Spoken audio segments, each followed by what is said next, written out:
Hello everyone, welcome to knowledge Nidhi plus. Knowledge Nidhi plus में आप सभी का स्वागत है। जैसे हम बात कर रहे थे सौरमंडल की, पिछले वीडियो में हमने सोलर सिस्टम पर चर्चा की थी और आज हम इसी पर बात करेंगे। तो बात करें अगर सौरमंडल की, सौरमंडल कैसे बनता है, तो सौरमंडल में सूर्य होता है, कुछ ग्रह होते हैं, कुछ उपग्रह होते हैं, कुछ उल्काश्म, उल्कापिंड, क्षुद्र ग्रह, धूमकेतु, पुच्छल तारे इत्यादि से मिलके क्या बनता है, हमारा सौरमंडल बनता है। और जो सौरमंडल है हमारा, इसका मुखिया होता है सूर्य, जो कि आप सभी जानते हैं। तो सूर्य क्या है, सौरमंडल का जनक है। इसे हम सौरमंडल का जनक कहें, मुखिया कहें, पितामह कहें, कुछ भी कह सकते हैं। तो सौरमंडल में ग्रह कितने हैं? सौरमंडल में 8 ग्रह हैं, जैसे बुध, शुक्र, पृथ्वी, मंगल, बृहस्पति, शनि, अरुण, वरुण। पिछले वीडियो में हमने इसकी ट्रिक जानी थी, क्रम से कैसे याद रख सकते हैं सौरमंडल के सभी ग्रहों को। तो ट्रिक थी हमारी, बसपा में बसें अब, बस पा में बसें अब, इस तरीके से हमने एक ट्रिक बनाई थी। अच्छा, जो इसमें जो अभी कुल मिला के वर्तमान में इसमें 8 ग्रह हैं, लेकिन 2006 से पहले इसमें 9 ग्रह हुआ करते थे। एक था हमारा यम, जिसे ग्रह की श्रेणी से हटा दिया है। उसे क्यों हटाया? क्योंकि कोई भी खगोलीय पिंड ग्रह कब कहलाएगा? जब वो 3 शर्तों को पूरी करता होगा। वो 3 शर्तें कौन कौन सी हैं? जैसे हमारी पहली शर्त है, किसी भी खगोलीय पिंड के पास अब स्वयं का प्रकाश नहीं होना चाहिए, खुद की ऊष्मा नहीं होनी चाहिए। दूसरी हमारी शर्त है, वो खगोलीय पिंड क्या करे? सूर्य की परिक्रमा करे। और तीसरी शर्त ये है, जो कि सबसे मुख्य है, कि वो किसी अन्य ग्रह की कक्षा को ना काटता हो, वही खगोलीय पिंड ग्रह की श्रेणी में रखा जाएगा। तो ये सभी ग्रह क्या हैं? ये सूर्य की परिक्रमा कर रहे हैं और ये आपस में किसी की कक्षा को नहीं काट रहे हैं। लेकिन जो यम था, एक ग्रह और था यम, प्लूटो, ये क्या करता था? ये वरुण की कक्षा को काट रहा था, जो कि ग्रह की श्रेणी से अलग करना पड़ा इसको। ठीक है, तो ये इसकी कक्षा को काट रहा था, इसीलिए यम को 2006 में हटा दिया। 2006 के बाद से क्या है, ग्रहों की संख्या 8 हो गई और प्लूटो को कह दिया गया बौना ग्रह। तो इस तरह से कुल मिला के वर्तमान में अब 8 ग्रह हैं। ये 8 ग्रह क्या करते हैं? सूर्य की परिक्रमा करते हैं। सूर्य की परिक्रमा कैसे करते हैं? दीर्घ वृत्ताकार स्थिति में ये सूर्य की परिक्रमा करते हैं। तो इसमें कितने ग्रह हैं? 8 ग्रह हैं। और इसमें जो ये रेड रेड क्या है? क्षुद्र ग्रह, यानी एस्ट्रॉयड पेटी है। ये एस्ट्रॉयड बेल्ट कह सकते हैं इसे, क्षुद्र ग्रह की पेटी। तो इनका निर्माण कैसे हुआ? इनका निर्माण, आपस में ये ग्रह टकराए, टूटे, इन्हीं में से लगभग 40,000 टुकड़े गैस के पिंड इनके बीच में, इनके साथ ही दीर्घ वृत्ताकार स्थिति में ये भी सूर्य की परिक्रमा करने लग गए और इन्होंने अपनी एक बेल्ट बना ली। ये बेल्ट मुख्य है, मतलब यहाँ से प्रश्न बन जाते हैं। जैसे ये बेल्ट बनी है, तो ये क्या कर रही है? ये सौरमंडल के ग्रहों को 2 भागों में विभाजित कर रही है। कैसे? ये बीचों बीच है, इधर इसके 4 ग्रह हैं और इसके इधर भी 4 ग्रह हैं। तो कह सकते हैं, जैसे प्रश्न बनता है यहाँ से, जो क्षुद्र ग्रह हैं वो किन 2 ग्रहों के बीच में है? तो क्षुद्र ग्रह की जो पेटी है, एस्ट्रॉयड बेल्ट है, वो किस किस के बीच में है? जुपिटर और मार्स के बीच में, मंगल और बृहस्पति के बीच में ये एस्ट्रॉयड बेल्ट बनी हुई है। अच्छा, एक प्रश्न ये भी बनता है, पूछ लिया जाता है कि आंतरिक ग्रहों की संख्या बताइए या आंतरिक ग्रहों के नाम बताइए। तो आंतरिक ग्रह कौन कौन से हैं? जो ये बेल्ट बनी है ये इसके अंदर के हैं, ये है तो इसके आंतरिक ग्रह हो गए, आंतरिक ग्रह।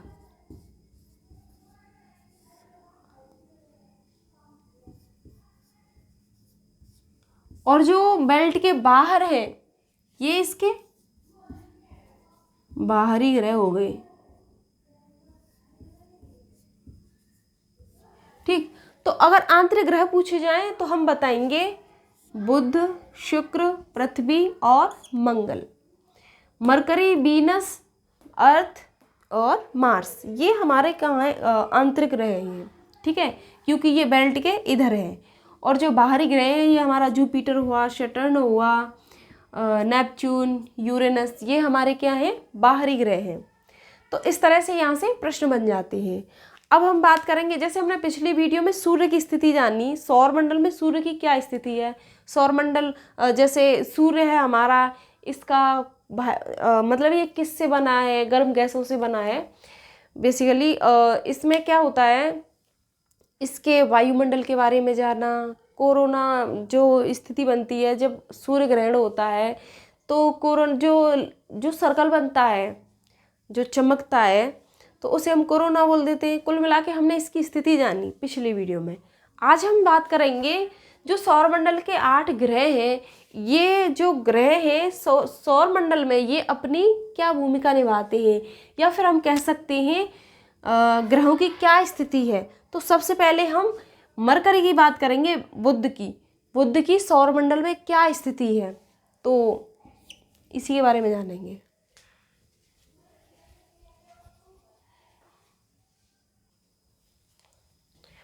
तो जैसे मरकरी की बात करें, ये क्या है, ये सौरमंडल का सबसे नजदीक ग्रह है। सबसे पास में क्या है, बुध ग्रह है, सूर्य के सबसे पास में। और जो सौरमंडल में जो ग्रह हैं उनमें सबसे छोटा कौन सा है, सबसे छोटा ग्रह है हमारा बुध। सूर्य की परिक्रमा, जब ये सबसे नजदीक है तो परिक्रमा भी सबसे पहले लगा लेगा। तो सूर्य की परिक्रमा कितने दिन में कर देता है, ये मात्र 88 दिन में ये क्या करता है, सूर्य की परिक्रमा करता है। इसका कह सकते हैं बुध का परिक्रमण काल है मात्र 88 दिन है, जो कि सौरमंडल में सबसे कम समय लेता है। ठीक, ऐसे ही सर्वाधिक तापांतर, मतलब ताप में अंतर पाया जाता है। जो बुध पर जो तापमान है, इसमें दिन में जो तापमान होता है और रात में होता है, इन दिन और रात के तापमान में सबसे ज़्यादा अंतर पाया जाता है। तो सर्वाधिक तापांतर वाला ग्रह कौन सा है, वो भी बुध है। तो देखिए जैसे दिन है तो दिन में तापमान कितना रहता है इसका, 390 डिग्री सेल्सियस। कितना, 390 डिग्री सेल्सियस। और रात का तापमान होता है इसका -170 डिग्री सेल्सियस। तो अगर हम इनका अंतर निकालें तो दिन और रात के बीच का जो अंतर निकलता है वो निकलता है 560 डिग्री सेल्सियस, जो कि सबसे ज़्यादा, मतलब सबसे ज़्यादा है। सर्वाधिक तापांतर वाला ग्रह यही है। किसी भी ग्रह पर इतना अंतर नहीं होता है तापमान में जो जितना कि बुध ग्रह पर होता है। और बुध ग्रह पर कोई वायुमंडल नहीं है, ना कोई वायुमंडल है इसका, और ना ही कोई इसके पास कोई सैटेलाइट है, कोई भी उपग्रह भी नहीं है इस पर। तो ये बुध की कुछ जानकारी थी। यहाँ से प्रश्न बनते हैं, देखिए एग्जाम में ये भी पूछ लिया जाता है, यहाँ से भी एक प्रश्न बन जाता है। सूर्य के सबसे नज़दीक ग्रह बताइए, सौरमंडल का सबसे छोटा ग्रह बताइए, सूर्य की परिक्रमा मतलब सबसे कम समय में कौन सा ग्रह लगा देता है, इस तरीके से प्रश्न बन जाएगा। तो मात्र 88 दिन, जो कि सबसे कम समय है, यहाँ से भी एक प्रश्न तैयार होता है। और सर्वाधिक तापांतर वाला ग्रह, तो ये क्या है, तो ये भी बुध ही है, यहाँ भी प्रश्न बनता है। अगर डीप में पूछे, थोड़ा लेवल बढ़ा के पूछे, तो यहाँ पर इसका अंतर पूछ सकता है, या दिन का या रात का किसी एक का तापमान पूछ लेगा एग्जामिनर। और ये तो सभी को पता है कि इसके पास कोई भी सैटेलाइट नहीं है, कोई भी उपग्रह नहीं है, और वायुमंडल इस पर होता नहीं है। तो ये तो थी बुध की बात। अब हम बात करेंगे शुक्र ग्रह की, वीनस की बात करेंगे। अब हम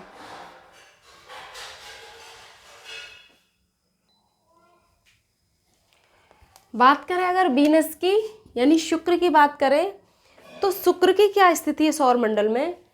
जैसे शुक्र है, ये क्या है, सूर्य का दूसरा, सेकंड नंबर पर, ये सबसे छोटा क्या है, मतलब सबसे छोटा नहीं कह सकते हम, सबसे नज़दीक, सूर्य का दूसरा सबसे नज़दीक ग्रह। सबसे नज़दीक कौन है सूर्य के, बुध, और बुध के बाद दूसरे नंबर पर है शुक्र।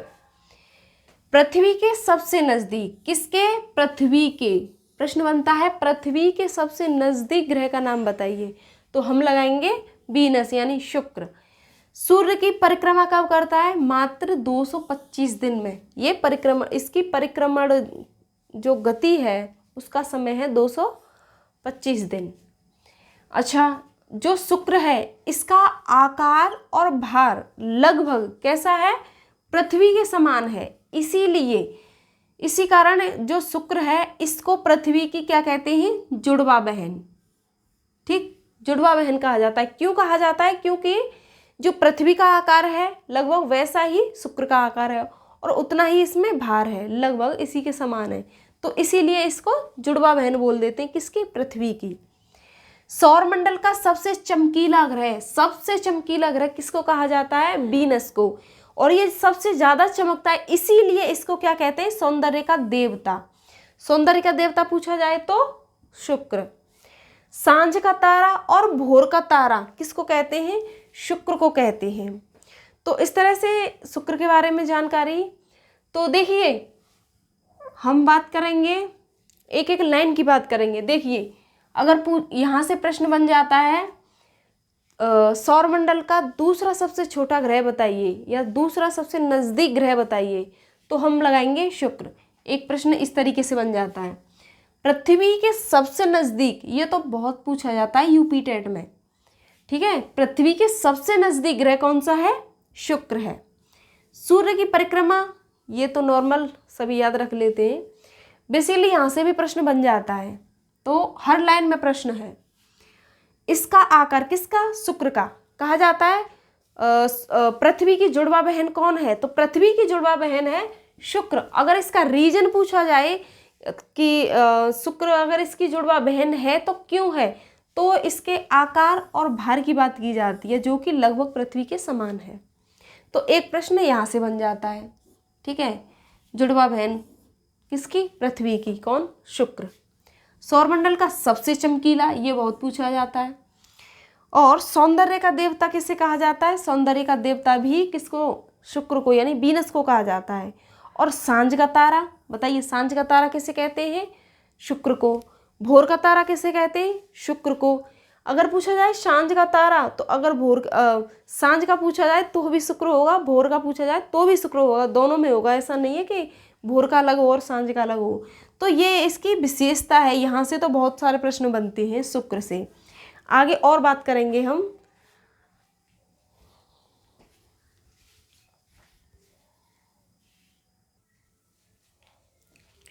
ऐसे ही बात करें कुछ और विशेषताओं की, तो जैसे जो शुक्र है हमारा, जो वीनस है, इसके पास वायुमंडल की बात करें तो वायुमंडल कैसा है? काफ़ी विरल है। और जो भी वायुमंडल इसके पास मौजूद है उसमें सबसे ज़्यादा किसकी मात्रा है? CO2 की सबसे ज़्यादा मात्रा पाई जाती है, ठीक है। तो CO2 की मात्रा सबसे अधिक है। अब CO2 की मात्रा सबसे अधिक होगी तो जाहिर सी बात है गर्म भी सबसे ज़्यादा यही होगा, क्योंकि जैसे पृथ्वी पर 0.003% क्या पाई जाती है? CO2 पाई जाती है, लेकिन फिर भी गर्मियों का तापमान इतना हो जाता है कि आप समझ ही सकते हैं कि हम उसे मतलब हम उसे सहन भी नहीं कर पाते, इतनी गर्मी बढ़ जाती है। जबकि 1% भी नहीं है CO2 पृथ्वी पर, क्योंकि पॉइंट कुछ मतलब पॉइंट में है, यानी 0.003% कुछ इस तरीके से इसकी मात्रा है पृथ्वी पर। लेकिन फिर भी गर्मी की मात्रा, मतलब गर्मी क्या हाल, मतलब किस हाल से गर्मी पड़ती है गर्मियों में, आप समझ सकते हैं। और यहाँ पर जो शुक्र है, यहाँ पर CO2 की सबसे अधिक मात्रा है, तो ये कितना गर्म होगा? जैसे शुक्र ग्रह पर कितनी CO2 की मात्रा कितनी है? लगभग 90%। पृथ्वी पर 1% भी नहीं है, फिर भी गर्मियों का तापमान आप समझ सकते हैं। और जो शुक्र ग्रह है इस पर तो 90% है, ठीक है, 90% है। तो इसी कारण सौरमंडल में जो शुक्र है, वीनस है, ये सबसे गर्म ग्रह कहलाता है। सबसे गर्म ग्रह पूछा जाए तो भी वीनस है, सबसे चमकीला ग्रह पूछा जाए तो भी वीनस है, वीनस यानी शुक्र है। और सौंदर्य का देवता भी, सबसे ज़्यादा चमकता भी यही है, तो सौंदर्य का देवता भी हम किसको कहते हैं? शुक्र को। सांझ का तारा, भोर का तारा और पृथ्वी की जुड़वा बहन, बहुत सारे प्रश्न बनते हैं यहाँ से। तो ये थी शुक्र से संबंधित कुछ जानकारी। तो आज की वीडियो हम यही फिनिश करते हैं। अगले ग्रहों पर बात करेंगे हम अगली वीडियो में। तो अगर आप वीडियो को पहली बार विजिट कर रहे हैं तो मेरे चैनल को लाइक करें, शेयर करें और सब्सक्राइब भी कर लें। तो मिलते हैं अगली वीडियो में, जब तक के लिए नमस्कार।